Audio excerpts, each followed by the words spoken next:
Annonceurs, entrepreneurs, promoteurs et chefs d'entreprise, choisissez dès à présent votre meilleur partenaire média, Ideal Production. Ideal Production est basé à Cotonou au Bénin. Ideal Production, le partenaire exclusif de Sika TV en Afrique.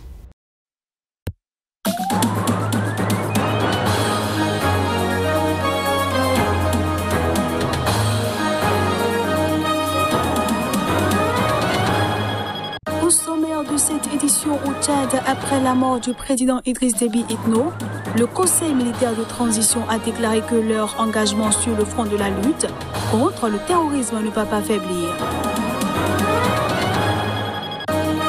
La principale formation parlementaire en Tunisie, Ennahda, a accusé ce mardi le chef de l'État Kaïs Saïed d'entraver le processus démocratique et d'avoir des tendances autoritaires.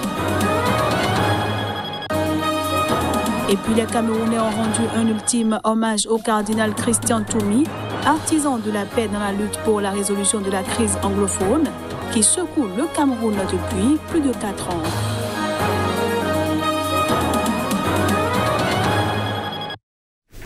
Voilà pour le sommaire. À toutes et à tous, bienvenue.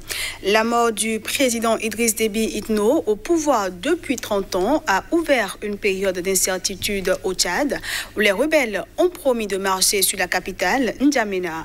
Un conseil militaire de transition présidé par le général Mahamat Idriss Déby, fils du défunt président, a juré que de nouvelles institutions verraient le jour après des élections libres et démocratiques dans 1 an et demi. Le vice-président du Conseil militaire tchadien de transition, le général Dimadoum Tiraina, a déclaré que leur engagement sur le front de la lutte contre le terrorisme pour lequel s'est sacrifié le maréchal du Tchad ne va pas faiblir. Il a fait cette déclaration alors que la mort du président Idriss Déby Itno, au pouvoir depuis 30 ans et partenaire clé des Occidentaux contre les djihadistes au Sahel, a ouvert une période d'incertitude au Tchad. Nous serons présents et actifs aux côtés des pays amis pour combattre sans relâche libre, terroriste et obscurantisme. C'est bien évidemment cette préoccupation cardinale qui explique tout le sens de l'appel pressant au dialogue lancé à l'endroit de tous les compatriotes de l'intérieur et de l'extérieur. Comme le maréchal du Tchad, Idriss Déby Itno, l'a lui-même éloquemment démontré à travers l'appel de Mongo. Le conseil militaire de transition, présidé par le général Mahamat Idriss Déby, 37 ans, fils du défunt président et jusqu'alors chef de la redoutable garde présidentielle, garde prétorienne du régime, a juré que de nouvelles institutions verraient le jour après des élections libres et démocratiques dans 1 an et demi.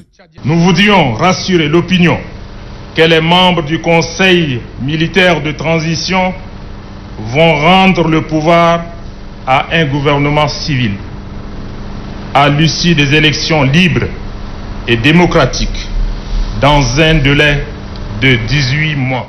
Les obsèques nationales d'Idriss Déby Itno, mort mardi selon la présidence, auront lieu vendredi à N'Djamena. Les rebelles qui mènent depuis plusieurs jours une offensive contre le régime tchadien ont promis de marcher sur N'Djamena selon leur porte-parole. Ils ont rejeté catégoriquement le conseil militaire de transition mené par le fils du défunt président Idriss Déby Itno. Les rebelles du Front pour l'alternance et la concorde au Tchad, FACT, ont promis de marcher sur N'Djamena après le décès d'Idriss Déby, mort au combat en tentant de les arrêter. Nous rejetons catégoriquement la transition, nous comptons poursuivre l'offensive, a assuré Kengabe Oguzemi de Tapol, le porte-parole du FACT. Le Tchad n'est pas une monarchie. Il ne doit pas y avoir une dévotion de père en fils, a-t-il ajouté. L'armée tchadienne et le gouvernement avaient assuré avoir détruit la colonne de rebelles et tué 300 combattants. Nos troupes sont en route vers N'Djamena, mais nous laissons 15 à 28 heures pour que les fils de Déby enterrent leur père, comme le veut la tradition, a-t-il affirmé. Le 11 avril, jour de l'élection présidentielle que l'ex-chef de l'État a remporté dès le premier tour, le FACT, un groupe politico-militaire tchadien, avait fait une incursion dans le nord du pays en provenance de Libye. L'histoire du Tchad indépendant est ponctuée d'épisodes de rébellion armées venues du nord, de la Libye ou du Soudan voisin. Idriss Déby était lui-même arrivé au pouvoir à la tête de forces rebelles ayant foncé sur N'Djamena. Des habitants de la capitale tchadienne N'Djamena ont réagi à l'annonce de la mort du président Idriss Déby Itno et qualifient la transition de coup d'État. C'est en d'autres termes un coup d'État que les gens organisent contre la population. Ce n'est pas contre le président, mais contre la population. Pourquoi? Parce que le président vient de décider automatiquement. Les gens oublient la Constitution qui est bien établie pour une bonne marche, mais les gens laissent à côté pour choisir la sécurité, pour diriger. Je pense que c'est quelque chose qui ne doit pas se faire. Et moi, je demande également l'appui de la communauté internationale d'aider. Le président de l'Assemblée est là, donc c'est lui qui doit prendre les choses en main. Mais on confie encore au militaire, donc c'est la suite logique de Idriss Déby, donc je suis contre. Cette Afrique-là, ce n'est pas l'Afrique du XXIe siècle. Il faut le dire très clairement. C'est une Afrique des années 60. Ce n'est plus acceptable aujourd'hui sur le continent. Et je crois qu'un certain nombre de chefs d'État de la région, surtout d'Afrique de l'Ouest, d'Afrique australe et d'Afrique de l'Est, pensent que ce machin-là, c'est quand même un peu surréaliste.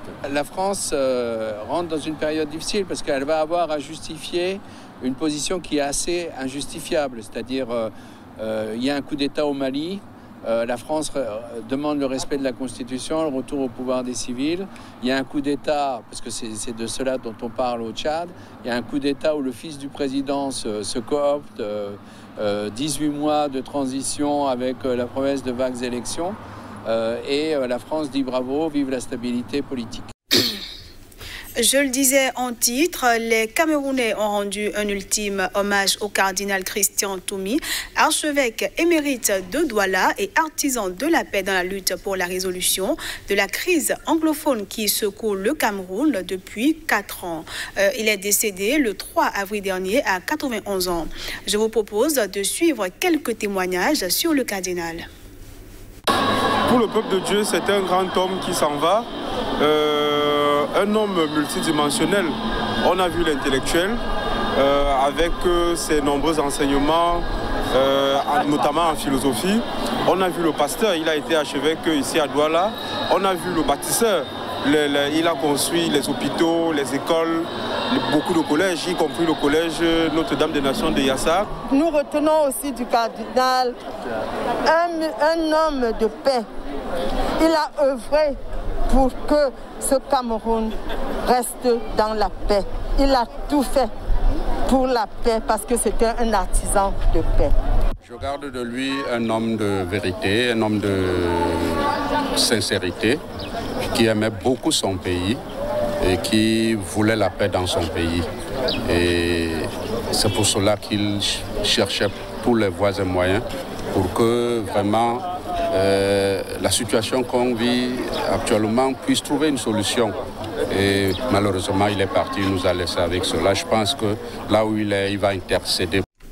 La principale formation parlementaire en Tunisie, Ennahda, a accusé ce mardi le chef de l'État Kaïs Saïed d'entraver le processus démocratique et d'avoir des tendances autoritaires. Ceci est perçu par certains observateurs comme un signe de la profondeur du conflit qui s'éternise entre les deux camps. Kaïs Saïed, un farouche indépendant dont les prérogatives sont en théorie limitées à la diplomatie et à la défense, a rejeté à plusieurs reprises des décisions pourtant votées par le Parlement. Les nouvelles accusations du parti d'inspiration islamiste Ennahda interviennent après un discours dimanche de Saïed dans lequel il a estimé être commandant suprême des forces militaires, mais aussi civiles. L'article 77 de la nouvelle Constitution de 2014 stipule clairement que le président de la République est le haut commandant des forces armées, sans autre précision. Le président de la République est le haut commandant des forces armées, y compris les forces armées civiles, a lancé Saïed argument juridique à l'appui. Cette déclaration est une violation de la Constitution et des lois du pays, a réagi Enada dans un communiqué. Le parti a reproché au président d'empiéter sur les prérogatives du chef du gouvernement, Hichem Mechichi, en violation du système politique. Enada, qui avait soutenu Saïd lors de la présidentielle en 2019, est en conflit avec le président depuis de longs mois, sans qu'une sortie de crise ne soit en vue. Le chef de l'État lui reproche ses compromis et alliances politiciennes, alors que le parti, arrivé en tête des législatives en 2019, est loin d'être majoritaire dans un parlement fragmenté. Saïd s'est surtout opposé à un large remaniement décidé en janvier, mais jamais appliqué, laissant plusieurs ministères avec des titulaires intérimaires. Plusieurs acteurs ont appelé ces derniers mois à un dialogue national, mais en vain. Voilà qui va mettre un terme à cette édition, que je vous remercie d'avoir suivi.